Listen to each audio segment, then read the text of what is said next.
இன்றைக்கு பொதுக்காலத்தின் 32ஆம் வாரம் நவம்பர் மாதம் 15ஆம் தேதி வெள்ளிக்கிழமை.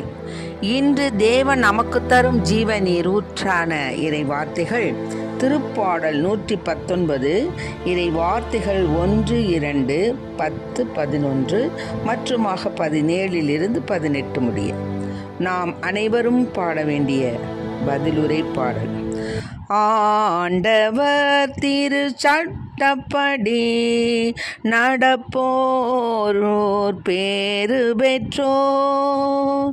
ஆண்டவர் திரு சட்டப்படி நடப்போர் பேறு பெற்றோர். மாசற்ற வழியில் நடப்போர் பேறு பெற்றோர். ஆண்டவர் திரு சட்டப்படி நடப்போர் பேறு பெற்றோர். ஆண்டவர் திரு சட்டப்படி நடப்போர் பேறு பெற்றோர். அவர் தந்த ஒழுங்குமுறைகளை கடைபிடிப்போர் பேறு பெற்றோர். முழு மனதோடு அவரை தேடுவோர் பேறு பெற்றோர். ஆண்டவர் திரு சட்டப்படி நடப்போம் பேறு பெற்றோர். முழு மனதோடு நான் உம்மை தேடுகின்றேன். உம் கட்டளைகளை விட்டு என்னை விலக விடாதேயும். ஆண்டவர் திரு சட்டப்படி நடப்போர் பேறு பெற்றோர். உமக்கெதிராய் நான் பாவம் செய்யாதவாறு உமது வாக்கை என் இதயத்தில் இருத்தியுள்ளேன்.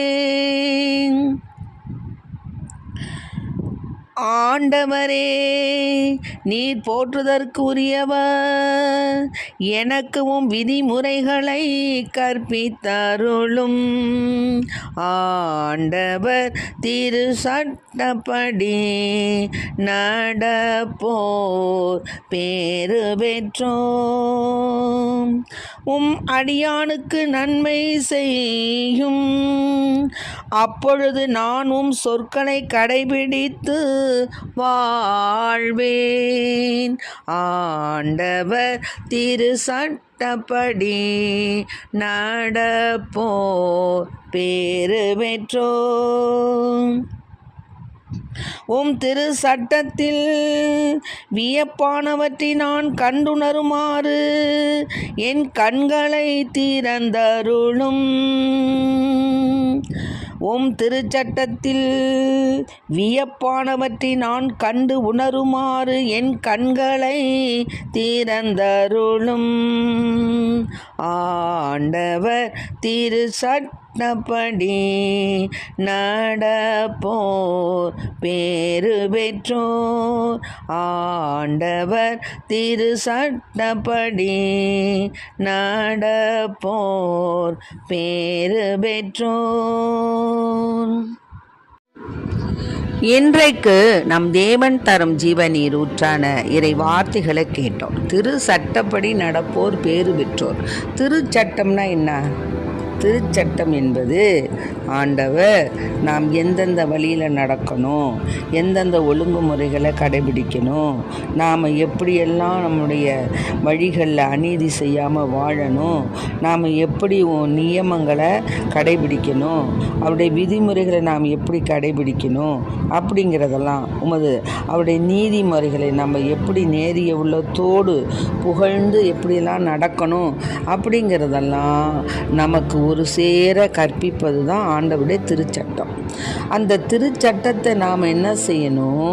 என்றென்றும் நாம் ஆண்டவருக்கு முன்னதாக அவருடைய விதிமுறைகளை நாம் கற்றுக்கொண்டு அந்த நியமங்களை காட்டும் வழிகளை பற்றி கொண்டு அது நமக்கு எப்படிலாம் ஆண்டவர் செய்த வியத்தகு செயல்களை எல்லாம் நாம் சிந்தனை செய்து நம்ம துயரத்தால் நம்ம உள்ளம் கலக்கமுற்று இருந்த போதிலும் அவருடைய வாக்கின்படி நாம் நடக்கும் பொழுது ஆண்டவர் நம்மை நல்வழியில் நடத்துவார் என்ற அந்த உறுதியான நோக்கோடு நாம் இருப்பதை தான் அந்த திருச்சட்டம் நமக்கு உணர்த்துது.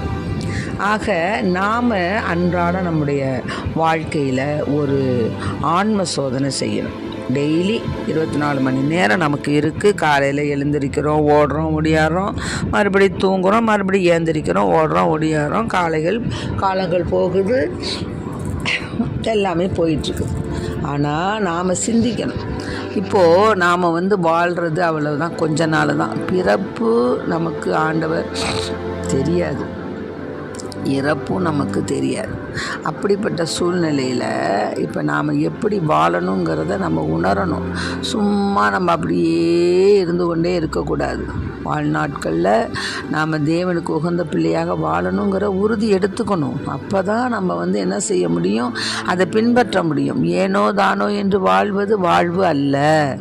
நாம் எத்தனை கோடி சம்பாதிச்சாலும் சரி, எத்தனை வீடு கட்டினாலும் சரி, எந்த உயர் பதவிகளை இருந்தாலும் சரி, நாம் இறந்த பிறகு ஒரு இடுப்பில் ஒரு கயிறு கூட விட மாட்டாங்க. எல்லாவற்றையும் கலட்டிக்கிட்டு நம்மளை அம்மோன்னு தான் புதைப்பாங்க.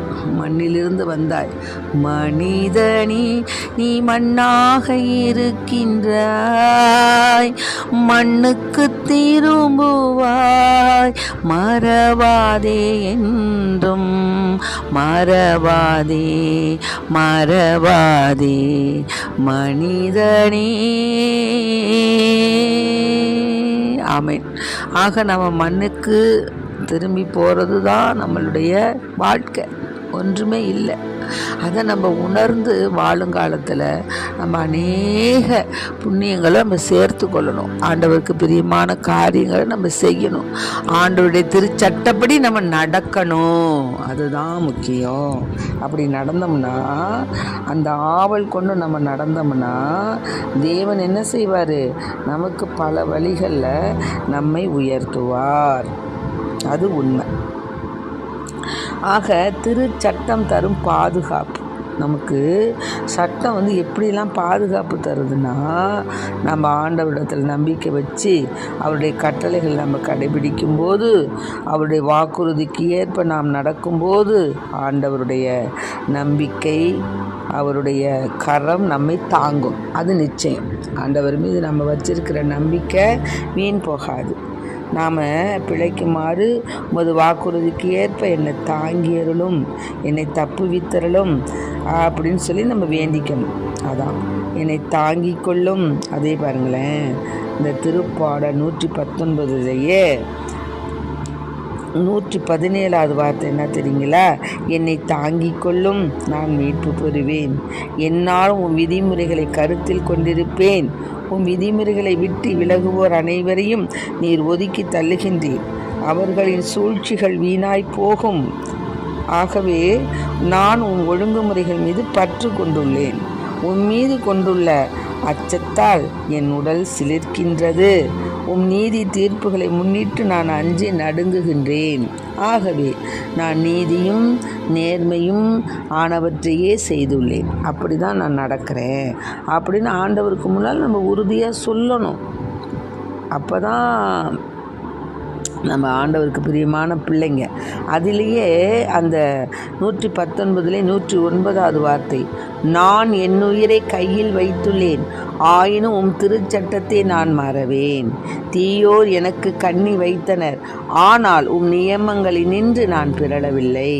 உம் ஒழுங்குமுறைகளை என்றும் என் உரிமை சொத்தாய் கொண்டுள்ளேன். பாருங்க, ஆகவே அவை என் இதயத்தை மகிழ்விக்கின்றன. ஆமென். ஆக நம்முடைய ஒழுங்கு, ஆண்டவருடைய விதிமுறைகளை நாம் மனதில் வைத்து நாம் அதிலிருந்து பிறழாமல் வாழ்ந்தோம் என்றால் நமக்கு எப்படி ஆகும்? அது இதயத்தை மகிழ்விக்கும். உன் விதிமுறைகளை செயல்படுத்துவதில் என் உள்ளம் என்றென்றும் இறுதி வரை நாட்டம் கொண்டிருக்கும். ஆண்டவருக்கு முன்னாடி நம்ம இப்படி சொல்லணும், ஆண்டவரே உன் விதிமுறைகளை என்ன செய்யும்?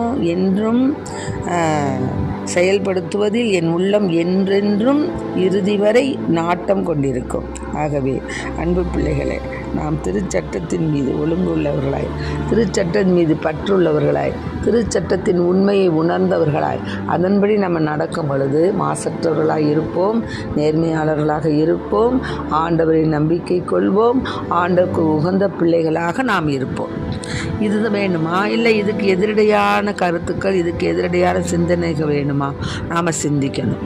சிந்தித்து நாம் ஒவ்வொரு நாளும் இரவு படுக்க போகிறதுக்கு முன்னால் நாம் அமர்ந்து நாம் இன்று முழுதும் என்னென்ன காரியங்கள் செய்தோம், ஆண்டவருக்கென்று எவ்வளவு நேரங்களை ஒதுக்கினோம், ஆண்டவரை பற்றி என்ன சிந்தித்தோம், நாம் செய்த செயல்பாடுகள் எல்லாம் ஆண்டவருக்கு பிரியமானவையா? நாம் நம்மளே என்ன பண்ணணும்? ஆத்ம சோதனை செய்யணும். அப்படி செய்யும் பொழுது செய்த குற்றங்களுக்காக நாம் ஆண்டவரை மனதில் இருத்தாது அவருக்கு நாம் எந்த ஒரு